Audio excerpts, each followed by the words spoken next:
ہم نے بچوں کو 50% تعلیم دینی ہے، 50% ہم نے ان کی تربیت کرنی ہے۔ بالکل ایسے اس تربیت میں عفو درگزر تو نبی پاک صلی اللہ علیہ وسلم کی زندگی کا خاصہ، جیسے حضرت مفتی صاحب نے فرمایا کہ کس کس قدم پہ کہاں کہاں کیسے معاف کر کے دکھایا۔ بالکل ایسے حضرت سیدہ زینب رضی اللہ تعالیٰ عنہ آپ علیہ السلام کی جو لخت جگر تھیں، ان کے قاتل کو جنہوں نے مار کے حبار بن اسود رضی اللہ تعالیٰ عنہ ان کو آپ علیہ السلام نے معاف فرما دیا۔ اب بیٹی، جوان بیٹی امید سے ہو اور اس کے قاتل کو بندہ معاف کر دے، کتنی بڑی بات ہے۔ نقشبندی صاحب یہ ارشاد فرمائیے کہ یہ کلچر ہمیں کیوں نہیں پروان چڑھتا؟ ہم پڑھ لکھ بھی جاتے ہیں، اس کے باوجود ہم معاف کرنا نہیں سیکھتے۔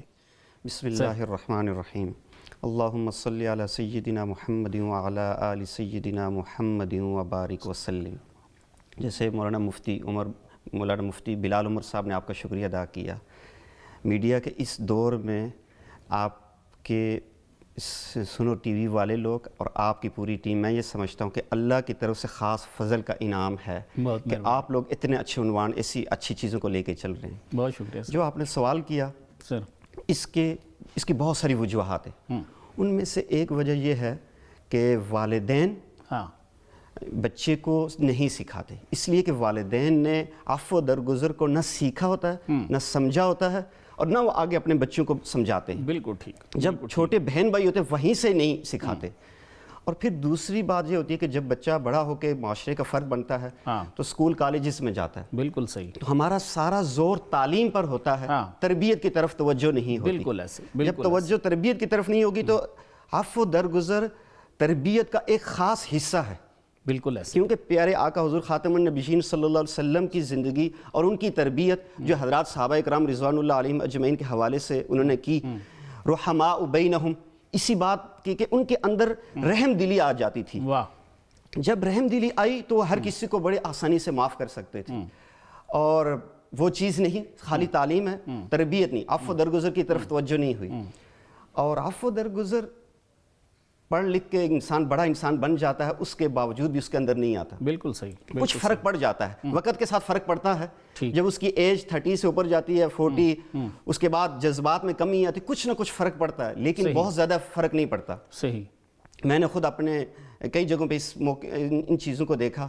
ایک ہماری 18 گریڈ کی افیسر ایک بہن تھی، تو انہوں نے مجھے کہنے لگی کہ میں اپنے سسر کو کبھی معاف نہیں کر سکتی۔ صحیح، اب پڑھی لکھی خاتون ہیں اور بہت ساری چیزیں سمجھائی، اندر کے جذبات، انتقام، تو جب انہیں سمجھایا کہ دیکھیں اگر کل آپ اللہ سبحانہ و تعالیٰ کے دربار میں یہ چاہتی ہیں کہ مجھے معاف کر دیا جائے، آپ کی بھی ایسی بہت ساری غلطیاں ہوں گی۔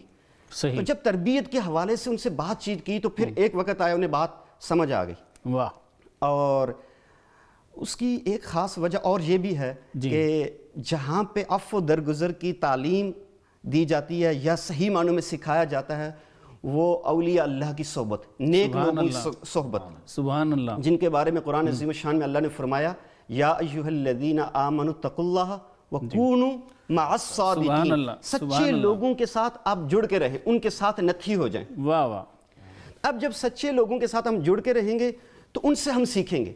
اچھا، ہر جگہ صحبت کا ایک اثر ہوتا ہے۔ بالکل ٹھیک ہے۔ تو عفو درگزر کرنے والے بزرگ لوگ، بڑی عمر کے لوگ، یا اولیاء اللہ لوگ، جی، جو یہ نیک لوگ ہوتے ہیں، ان کے اندر یہ صفات ہوتی ہیں، اور یہ صفات نبی پاک صلی اللہ علیہ وسلم کی سیرت پڑھنے سے، ٹھیک، صحابہ اکرام رضوان اللہ علیہم اجمعین کے واقعات، ان کی سیرت پڑھنے سے، صحیح، اور نیک لوگوں کی صحبت سے، اتباع سنت سے، ذکر سے، جن چیزوں سے ہم آج کل دور ہیں۔ بالکل ٹھیک ہے۔ اگر کوئی بندہ چاہتا ہے کہ میرے اندر عفو درگزر کی صفت پیدا ہو جائے، اور خصوصاً میں اپنی ماؤں بہنوں بیٹیوں سے کہوں گا، مردوں کی نسبت عورتوں کے اندر اس چیز کی زیادہ کمی ہوتی ہے، زیادہ جلدی جذبات میں آنا، غصے میں آنا، اور اگر کسی بات کی کوئی ایسی بات درمیان میں آ جائے، موافق والی، صلح والی بات، تو ہم اس کو نہیں کر پا رہے ہوتے، صلح کرنے کے لیے تیار نہیں ہوتے، معاف کرنے کے لیے تیار نہیں ہوتے۔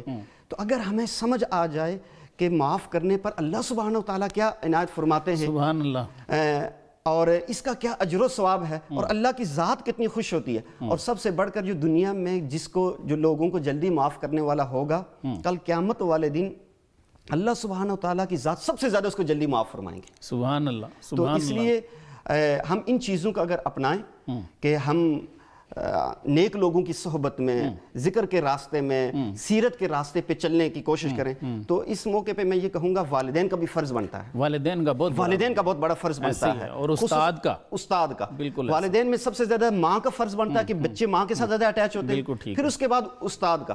جب ایک استاد کے اندر خود معافی اور درگزر کا جذبہ ہوگا، اس کو سمجھ ہوگی کہ اتنی عظیم و شان چیز ہے. سر انفارچونیٹلی آپ کی بات کٹ رہی ہے، بدقسمتی یہ ہے کہ بہت سارے جو ہمارے اسکول کالج ہیں وہاں پہ اگر کوئی ایک بندہ تربیت کی کوشش کرتا ہے تو اس کی شکایت لگ جاتی ہے کہ یہ بچوں کو دوسری باتیں بتا رہے ہیں. تو وہاں پہ صرف اور صرف جو سلیبس ہے اسی پہ زور دیا جاتا ہے تاکہ مارکس اچھے آ جائیں، تربیت پہ بالکل وہ بات ہی نہیں کرنے دیتے. بالکل سر، اس میں اگر ہمارے اداروں میں، ہمارے جو سرکاری ادارے ہیں، پرائیویٹ ادارے ہیں، اس بات کو ذہن میں بٹھا لیں کہ ہم نے بچوں کو 50% تعلیم دینی ہے، 50% ہم نے ان کی تربیت کرنی ہے. بالکل اس تربیت میں عفو و درگزر تو نبی پاک صلی اللہ علیہ وسلم کی زندگی کا خاصہ، جیسے حضرت مفتی صاحب نے فرمایا کہ کس کس قدم پہ کہاں کہاں کیسے معاف کر کے دکھایا. بالکل ایسے حضرت سیدہ زینب رضی اللہ تعالیٰ عنہ، آپ علیہ السلام کی جو لخت جگر تھیں، ان کے قاتل کو جنہوں نے مار کے حبار بن اسود رضی اللہ تعالیٰ عنہ، ان کو آپ علیہ السلام نے معاف فرما دیا. اب بیٹی، جوان بیٹی امید سے ہو اور اس کے قاتل کو بندہ معاف کر دے، کتنی بڑی بات ہے. تو آپ علیہ السلام کی سیرت سیکھنا، پڑھنا، اس کو اپنانا اور ایسے لوگوں کے ساتھ اٹھنا بیٹھنا بے شک یہ بڑا ضروری ہے. اس فقیر نے اولیاء اللہ کی صحبت میں ایک چیز سیکھی کہ اگر ہم معاف کرنے پہ آ جائیں تو روز ہمارا دل بالکل صاف ستھرا ہو سکتا ہے. بالکل ٹھیک، روز کہ ہمارا دنیا میں کوئی دشمن نہ ہو. دشمن صرف دین اسلام کی نسبت سے ہو. جو رشتہ داریوں میں چیز ہوتی ہے، دوست احباب میں ہوتا ہے، اس میں الحب للہ والبغض للہ، الحب للہ والبغض للہ. آخر میں اس حدیث کے آخر میں فرمایا فقد استکمل الایمان، اس نے ایمان کو مکمل کر دیا. اتنی خوبصورت چیز ہے. اللہ سبحانہ وتعالی ہمیں اپنی رحمتوں سے، اپنے فضل سے اس عظیم الشان صفت کو اپنانے کی توفیق نصیب فرمائے. آمین. جزاکم اللہ خیرا.